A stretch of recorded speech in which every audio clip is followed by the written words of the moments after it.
Why, hello and welcome everybody. It is Pohx again. So today is going to be a video I didn't think I'd have to make, but I guess people really wanted it. So what we're going to talk about today is kind of similar to the currency caps we talked about in a previous video, except this time we're going to talk about, I guess, how to effectively cap your resources and, you know, where to go to cap them quickly. And I guess I can tell you the difference between efficiently capping them and quickly capping them, because there's a very big difference. So let's go ahead and jump right on into that here in 1 second. So first off, let's state your credits. Of course, credits are used to buy your currency and everything else, like your enhancement stones and upgrades. Your sparks of insight are the main ones people want. These are the ones that you use to travel on your ascension atlas, located via right here. They're also the ones you use right at the beginning of a new class to pick up the starting nodes as well. And then if we go back to our currency, we've got class sparks, which are used specifically for our class. So if you're playing a Cryomancer, you need class sparks of Cryomancer and or sparks of evolution. And then you have particles of mastery, which are used for upgrading your gear. So let's go ahead and jump right into this. So the credit limit, we're going to talk right on how to cap your credit limits, but I will state that I probably will not give you the best information for this, as this is a very specific one. This is the only one that you can actually cap incorrectly. What I mean by that is, if you look at a credit, if you pick up one credit, it's going to subtract one credit from your credit limit. But for example, if you look at like holy texts or enhancement stones, they're actually going to give you more for your money than a single credit would. What this means is when you run dungeons, you actually don't want to pick up the white items, despite you really wanting to.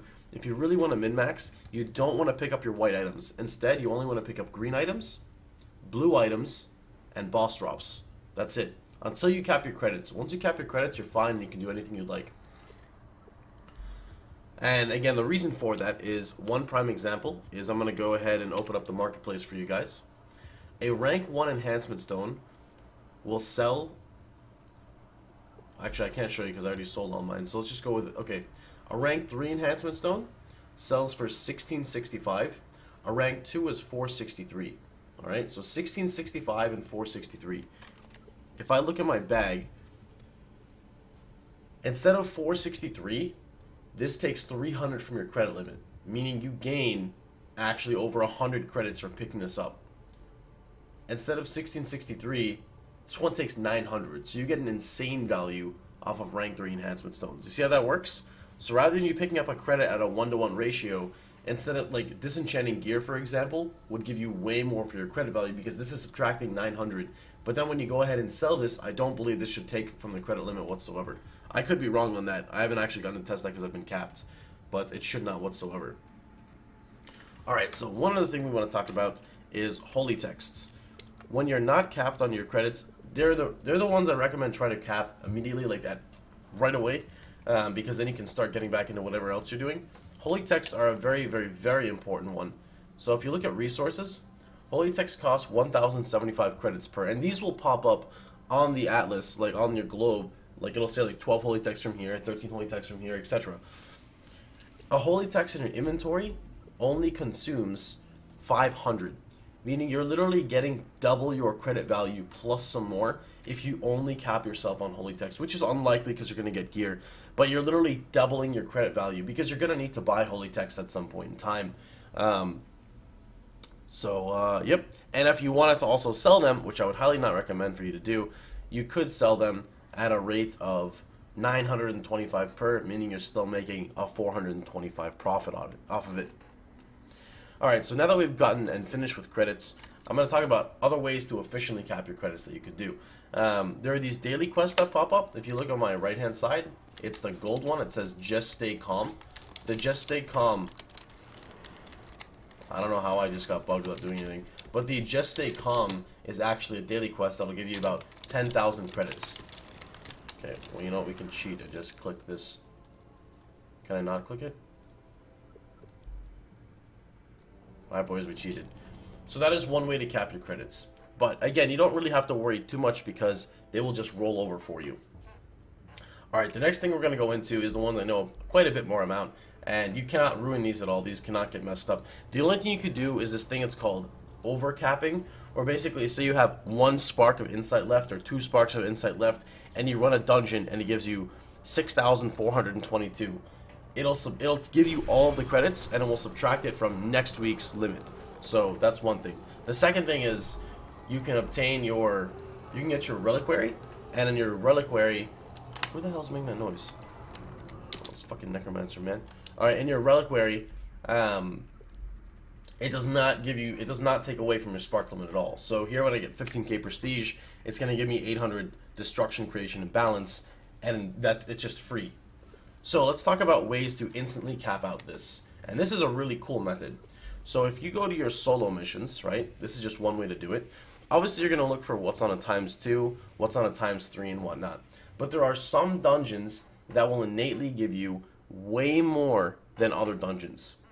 So if you look at this, Oki Island gives me 42 sparks of transformation, right? Cybelian Heights gives me 60.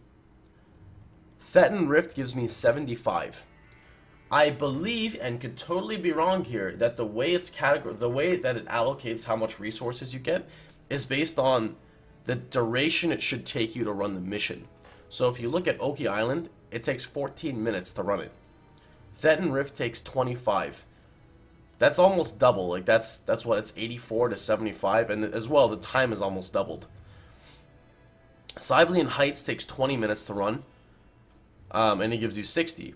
Thetan Rift gives you 75. I'm going to teach you a trick about Thetan Rift. I can run Thetan Rift in about 5 minutes and 50 seconds. If there's any spark on Thetan Rift, I immediately run it every single time, because Thetan Rift gives such a high quantity and can be run so easily. And I'll be making dungeon guides later. I'm actually going to go on vacation for about 4 to 5 days.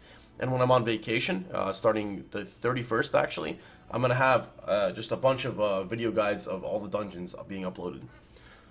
So that's one thing. Another really easy one to run is Tau Experimental Station. What else is also a really good one to run? Landberg Catacombs is good. It's really fucking annoying. I hate Landberg Catacombs, but it also pays out because it doesn't take 20 minutes to run.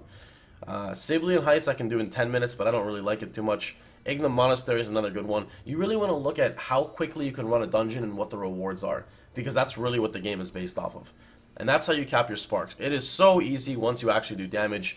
I mean, I casually capped my sparks in 6 hours of playtime before the maintenance even occurred on day 1.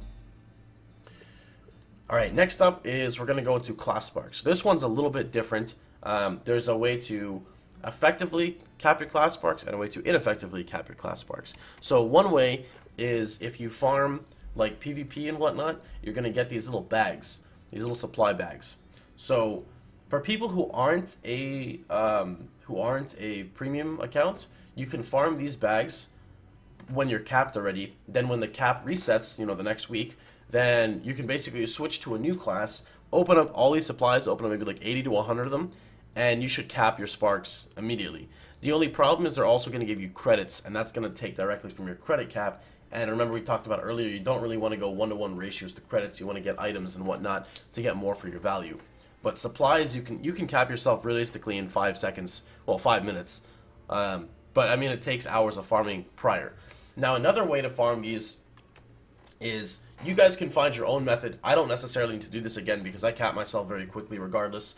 But a lot of people keep asking specifically about these sparks, so I'm going to show you guys where to go. We're going to go ahead and go to Port Nauri. Now again, you can choose whatever one you want. We're just going to jump in it, and I'm going to show you how to do this, because sparks automatically will drop off a boss. You get, I think, like 20 to 40. I don't have the exact amount, but essentially you want to run to the boss, kill the boss, and reset the area. So that's exactly what we're going to do. We're just going to go right over to Port Nauri's boss.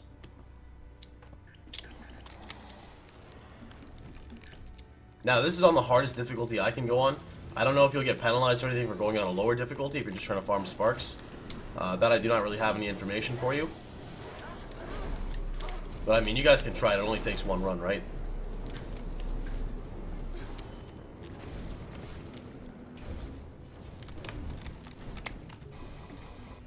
Alright, so that boss is dead. And the ads are dead. I guess ideally you'd want to kill the ads in the corner and then the boss separately. And you can see they're there. That was my Acolyte Medallions, Crime Master, Amulet Sea Trophy. And then I'll just go ahead and leave the mission. And that's it. And then you could go run it again. Same exact thing. And that is how you could obtain literally like 20 to 40 class sparks in a minute and a half. You know, no biggie. If you're a little bit slower, maybe 2 or 3 minutes. But for people who really want the class sparks, that's what you can do. Granted, if you play a lot, these are all going to cap regardless, so it doesn't really matter. Okay, and then the last one we're going to go into is your sparks of... Where are they? Currency. Is Particles of Mastery. Particles of Mastery are based off of one thing that I know of. When you run a dungeon, you have these side missions. So let's go over and bring up a solo dungeon. Again, we'll go into Port Nauri. Yo, I'm making a video really fast. Huh? I'm making a YouTube video really fast. Oh, my bad. So, alright, one thing in this one is you've got your Particles of Mastery. Now, if you look on the right-hand side, where it says Port Nauri, you have Eliminate the Lurking Wardens, 0 of 2, and take as few powerful strikes as possible. If you successfully complete that at 100%, you're given bonus rewards at the end of the mission, as well as the maximum amount of Particles of Mastery that you could pretty much achieve for one run. Now, granted, these will all scale as well to the mission duration, so if you're running like a 5-man dungeon, a 5-man dungeon could pay out with, I think, 3,000 or 2,000 Particles of Mastery, and you could easily cap yourself. Just go with a bunch of friends, complete the missions, and you could cap your Particles of Mastery out in 2 hours. Absolutely no problem. You don't have to be hardcore or anything.